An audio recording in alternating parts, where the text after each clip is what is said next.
Bagong video nyo. Dito na tayo. Ewan kung bagong video to pero check natin. Up. MKB. Ang tawag dyan is mechanical keyboard. Picture lang tayo. Oopsie. Tsaka thumbnail lang tayo. Thumbnail. So, time check, 2:09. Nagpa-build na tayo. Bibili si Bekbek. Siyempre, nagpaalam na tayo kung pwede mag-video. Pero bago mag-video, gagabastos na muna tayo. Pero bago tayo pumikot, pakita ko lang sa inyo sobrang solid nito. Tingnan nyo, grabe presyo, 1,599. So, times mo sa 13 yan. Roughly, mga nasa 20,000 each keyboard. Pero yan, do not touch sa'yo. Wala, ito na, ewan na, bili na yata yan. Itong lupit, itong ganda, ito, keyboard specialist, man.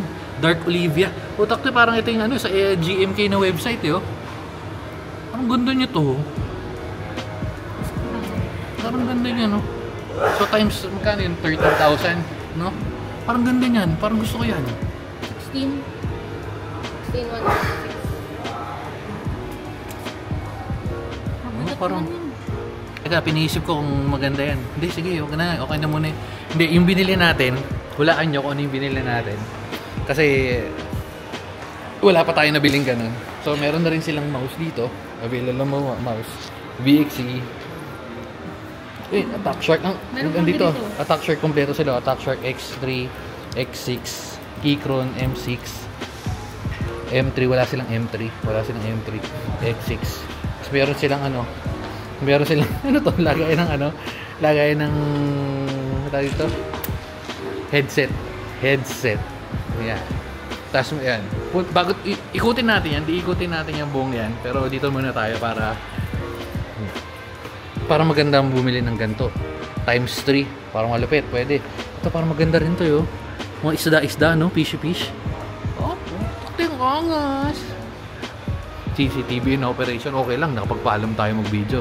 Artisan ko, Anong tingin yung tsura? Pwede, no? Pwede, Okay. Very goods. Ito, Gengar. Bibili ako nito. Parang gusto ko nitong Gengar na to. Kaya si Eevee. Wala ba si Pikachu? Wala si Pikachu, men.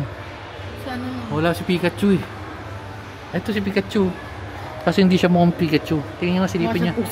Tingnan mo si Pikachu. Hindi siya mukhang Pikachu. Pero huwag nakikita. Ito si Eevee. Eevee. Ito Pikachu. Hindi, Raichu yan Pikachu, Ayoko na, hindi bagay doon sa keyboard ko. Pero, Artisan Dragon, men. Napakaangas, no? May mga dragon pa dito, Boom. Ano to?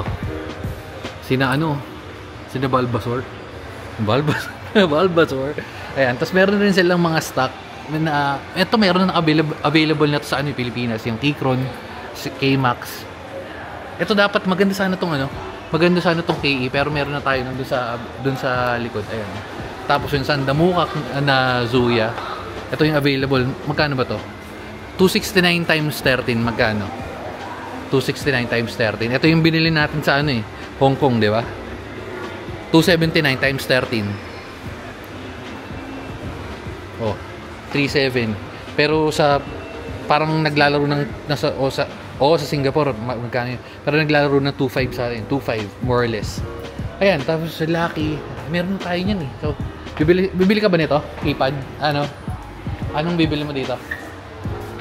Ito? Pusa? Anong bili ka na? 79 times 13. Ayan. Okay, so meron pa dito sila mga testing natin. Keychron Q3. Ayun yung presyo niya, 599. Mga katarungan, in fairness, kahit nasa mall sila, medyo palaban yung presyo nila. Pwede na. Mas mura dito sa Malaysia kaysa sa Singapore, layo. Ito dapat yung bibilin ko originally. So, walang available, out of stock, pero yan, walang available. So, hindi tayo next. Tapos ito yung available na switches nila. Ito yung pinili ko dapat, original. Yan. Ang ganda ng tunog, Hindi ko lang sure kung rinig nyo yung tunog, pero yan. Kaso hindi available, dito tayo nag-stock. Very goods. Yan, ito yung Keychron Keymax GMK. Tapos ano to? Ito yung Keychron K2. Ganda sana ito, oh. Kaso nga hindi ko trip yung layout. Parang yung dark flash. Pwede na sana no? Dark flash. Ayan, LMK81. Okay rin to, kaso hindi naman natin mabibit-bit kasi medyo mabigat. Pwede. Furcube F75. Ito meron tayo. Nailaw pa. Nakabukas. May nagbukas. Ink painting 129. So pag bibili ka pala, ito meron, pag bibili ka ng base 439. Tapos yung switches na Bison, Chromie 130 each. So times yan kung ilan yan.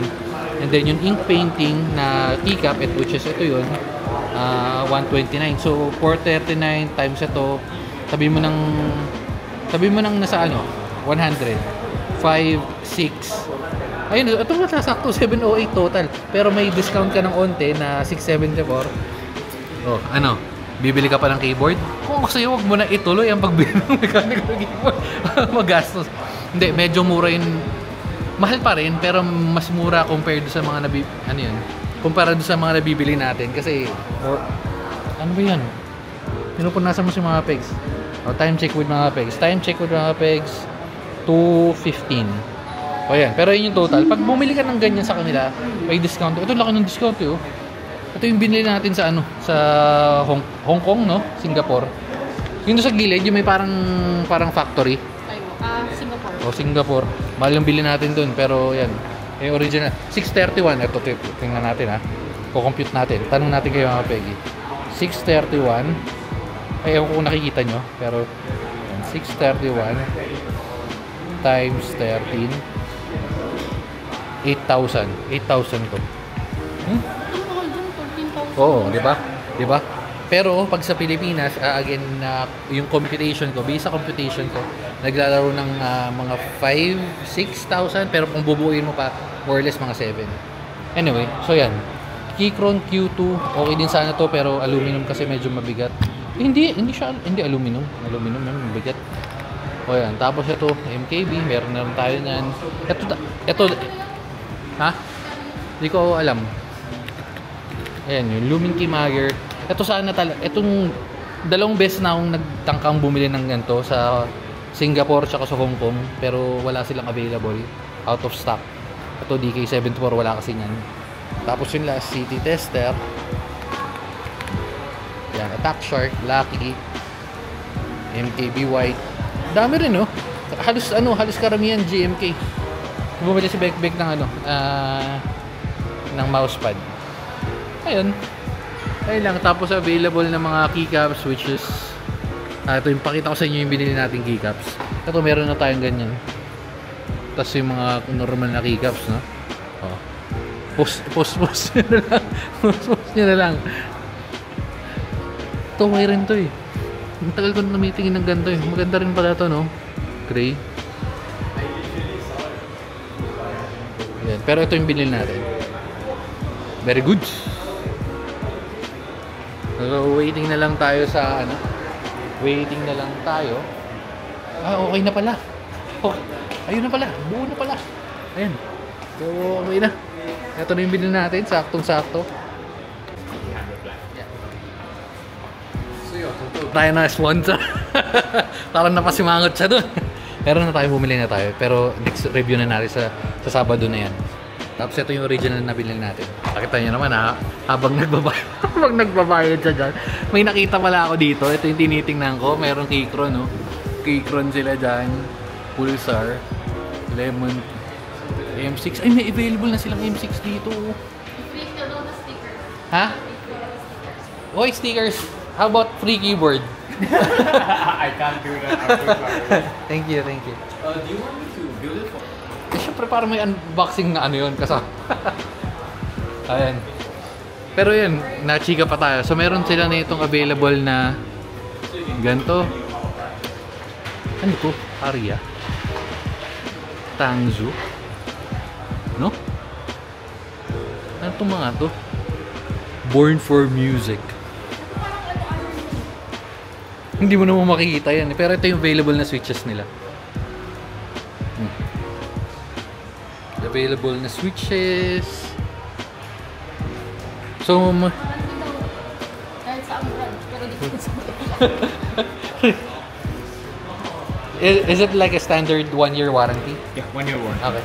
But what's different from our warranty and other people's warranty? Total na gastos ni Beck. Uy, meron pala silang ano dito. Ayan. May stabilizer set. Ha? Ano? So, meron silang stabilizer dito. Hindi naman tayo nagaganyan kasi hindi naman tayo modifiers. Pero yan, may stickers. Pwede. Ano to? Foam. Ayun, just in case pag kailangan. Ito pala yung makikita nating manipis no? Ayun, Poron foam. Eva. So ayun yung difference. Para mas strip ko tong Poron. Pero feeling ko mas maganda yung tunog nitong nung Eva 5mm. Ayun, Eva Poron 5. Pwede na yun. Anong tinatanong mo? Hindi ka naman nagaganyan. Hindi mo ka nang bumili ng bumili. Correct. Bakit? Ha? Alam kong bakit. So magkano yung binili mo? Magkano? I-compute mo dito. Dito mo compute. Dito dito sa calculator. Magkano yun? 891. 899. Compute mo. 899. 891. 8991 times Magkano ba? 30. 14 eh. Ha? 14. Pero sige, 14 mo. Oh, mura lang. 10k lang. Dalawang Pandora sa akin. Yan. So, dito tayo nakabili. Much mura to kasi una nakabili, dalawang keyboard yung nabili natin kesa sa isa. Pero isa walang mga switch. Meron naman tayo sa bahay. Doon lang tayo bibili. Ayun, doon lang tayo magkakabit. Ayan. Nice one. Goods.